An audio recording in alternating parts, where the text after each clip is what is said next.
Assalamualaikum warahmatullahi wabarakatuh. Nice people, alright, bye-bye. Jumpa lagi bersama saya di channel YouTube Rizal Jamal. Di channel ini teman-teman akan mendapatkan inspirasi, edukasi, dan juga motivasi. Dan semua masalah dan juga pro kontra dari sudut pandang anak muda Anda akan temukan di channel ini. Dan semuanya kita kemas secara logika, etika, dan juga estetika. Baik nice people, seperti biasa kita akan awali dengan sebuah pantun agar kita tahu apa yang akan kemudian menjadi bahan perbincangan kita atau bahan sharing kita. Kali ini terjadi di Kabupaten Pangkep, Sulawesi Selatan yang cukup menghebohkan jagat media sosial. Dan ini saya kira membuat nice people semua akan merasa geram. Apa itu? Bunga mawar dipenuhi kembang, indah terlihat dari jendela. SDM Indonesia susah berkembang kalau bully masih merajalela. Oleh karena itu, kemudian inilah yang kemudian akan kita bahas mengenai bully yang terjadi pada seorang anak, ya. Anak kira-kira usianya sekitar 11-12 tahun, bernama Rizal, tidak jauh beda dengan nama saya, yang dimana mendapatkan perlakuan bully dari beberapa kelompok anak muda yang berada di dekat lapangan. Kalau saya baca di sini adalah Desa Marang, Kabupaten Pangkep, ya, Provinsi Sulawesi Selatan, di mana anak ini sedang mengayuh sepeda dan dia adalah penjual gorengan, atau kita kenal kalau di Pangkep itu adalah penjual jalang kote. Jalang kote itu sama mungkin dengan pastel. Walaupun orang-orang Makassar, Bugis Makassar menganggap bahwa pastel itu beda dengan jalang kote, terletak pada Lomboknya.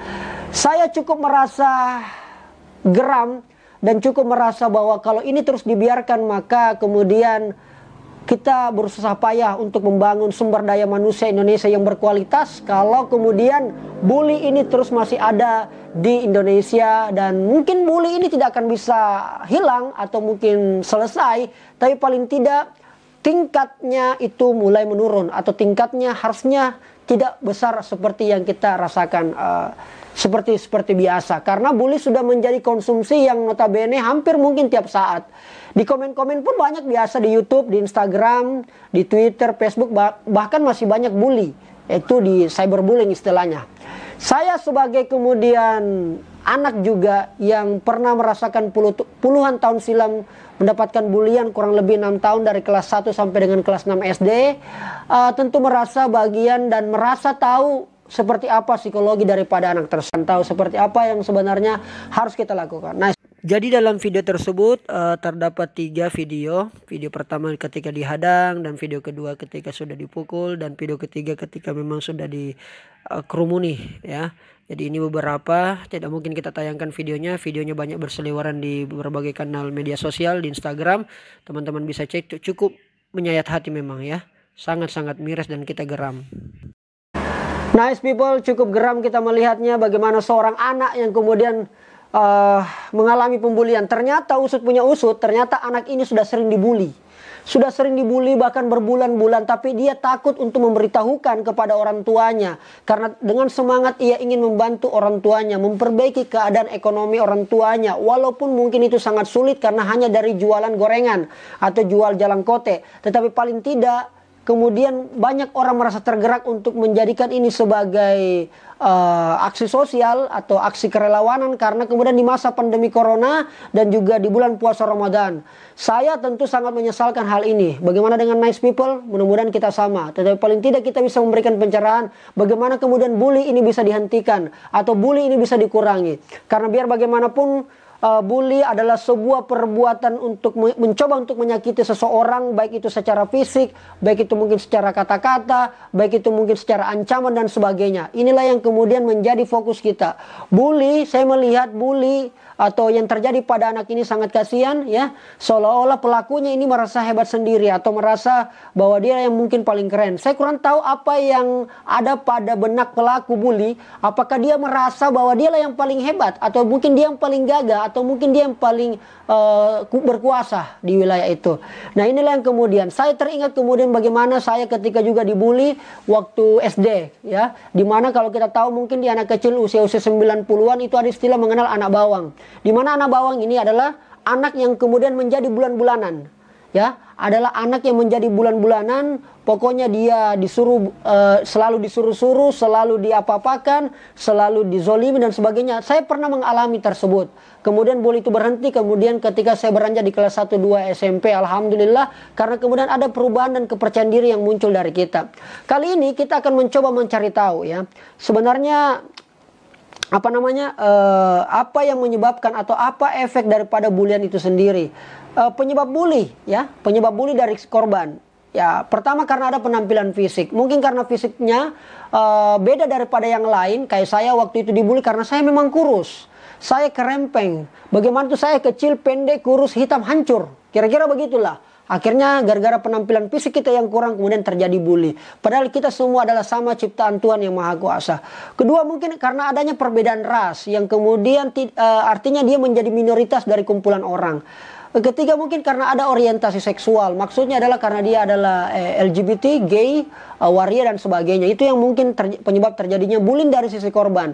Terus ada juga karena memang ini anak terlihat lemah. Nah, ini juga mungkin yang saya alami, ya, atau bisa jadi juga Dek Rizal ini terjadi hal tersebut karena dia terlihat lemah, ya, terlihat lemah. Akhirnya kemudian tidak mempunyai kuasa yang begitu berarti sehingga dia dibully. Terus terlihat tidak mudah bergaul. Itu kira-kira penyebab bully dari sisi korban.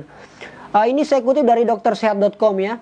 Nah, penyebab bully dari pelaku. Nah, ini yang kemudian menarik untuk kita bahas. Pertama karena dia memiliki masalah pribadi. Entah itu masalah apa, tapi ini adalah masalah pribadi yang kemudian berusaha masalah tersebut dilampiaskan dengan cara membuli. Ada kepuasan tersendiri ketika dia membuli seseorang atau kelompok orang dan sebagainya. Inilah kemudian banyak yang terjadi, ya, di masyarakat.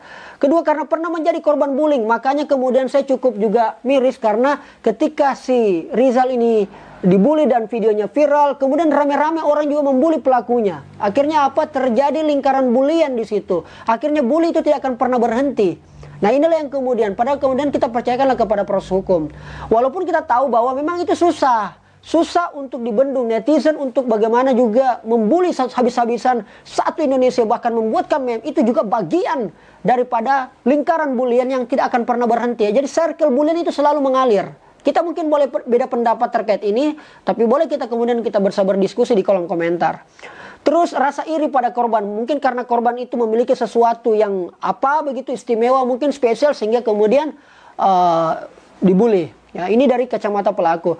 Terus selanjutnya adalah karena kurangnya pemahaman. Dia tidak mungkin mengetahui bahwa ketika orang itu dibully maka terjadi guncangan psikologis yang sangat luar biasa. Hal itu saya sangat alami. Saya tidak tahu ilmu psikologi yang seperti apa atau psikis dan sebagainya. Tapi saya betul-betul pernah mengalami sehingga saya tahu bagaimana jiwa daripada Dek Rizal ini. Terus mencari perhatian, karena ingin mencari perhatian, maklumlah. Karena kita hari-hari ini, apalagi dengan era digital, medsos, semuanya kita ingin mendapatkan perhatian. Sehingga dengan mungkin cara, tidak ada yang bisa dia lakukan, atau tidak ada sesuatu yang sumber positif yang bisa kemudian orang memperhatikan dia, sehingga dia melakukan hal-hal bulian. Kesulitan mengendalikan emosi, ini orang yang selalu emosi, tukang amarah, emosi, paemosian. Nah, karena orang Tomang kasar. 7 berasal dari keluarga yang disfungsional, ya. Ini mungkin juga banyak yang terjadi. Bahwa merasa bullying menguntungkan, ada kebanggaan, ada kegagahan tersendiri ketika kemudian melakukan bullying. Kurangnya empati, tidak ada sifat empati kepada orang-orang sekitarnya. Nah, ini saya kira yang perlu kita luruskan. Poin saya adalah ada 3 poin. Mudah-mudahan 3 poin ini saya bisa selesai. Yang pertama adalah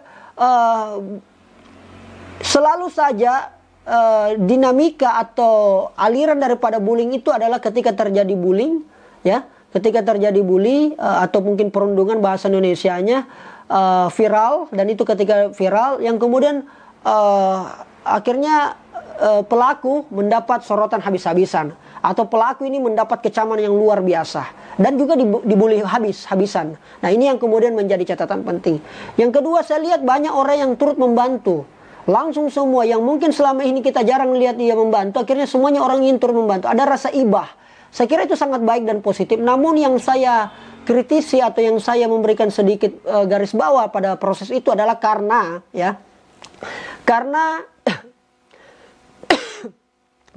itu karena terjadi hanya pada saat itu.